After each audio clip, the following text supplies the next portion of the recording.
Hey, what's up? It's Tony from Street Church, and welcome to the Inside Job Podcast. Hey, this is our second and final week, so pay close attention, of a series that we have called Look a Little Bit Closer.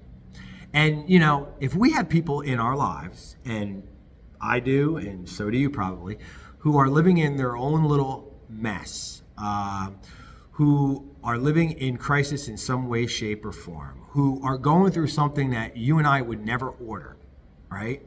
And if we want to effectively love them and care for them right in the middle of their hot mess and hopefully love them through it, and if we want that love and care to be sustained over a long period of time, then we have to learn the art of looking a little bit closer, looking beyond and beneath what we just see on the outside, right? Because our natural bent, the natural way we flow is to just judge people according to their behavior and their actions and the things that they say, right? And if we want to love people well and to have that love sustained, we have to learn to look beyond, beneath, above, around what we just see on the outside, right? But it's difficult, right? Because we bend in the direction of our five senses, right? We live by our five senses. Sight, hearing, taste, touch, and smell. And if you're Italian, you can magnify the taste one by about 1,000 or so, right? But we have to be willing to flow in the other direction. And that requires intentionality. Like, we have to really want to do it. But remember, anything worthwhile and loving people in the middle of their hot little messes and caring for them well and potentially loving them through it is worthwhile. And anything worthwhile is uphill.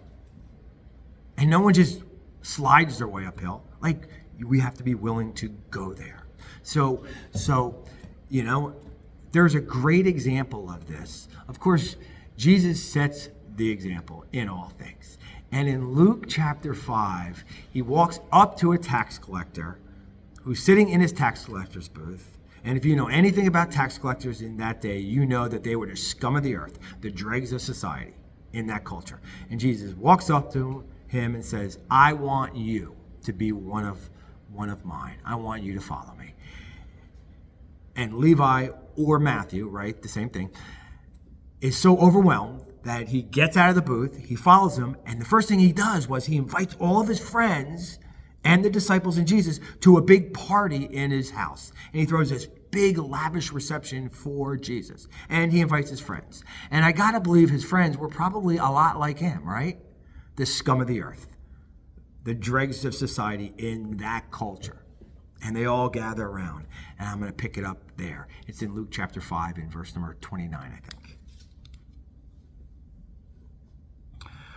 And Levi gave a big reception for him in his house. And there was a great crowd of tax collectors and other people who were reclining at the table with them. The Pharisees and their scribes began grumbling at his disciples, saying, why do you eat and drink with tax collectors and sinners? And Jesus answered them and said, it is not those who are well who need a physician, but those who are sick. I've not come to call the righteous, but sinners to repentance.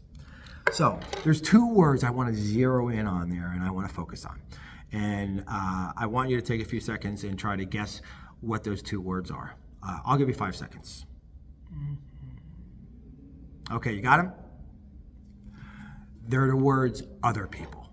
To me, they're the most important words there that I just want to hone in on right now. Let me just read that first sentence again.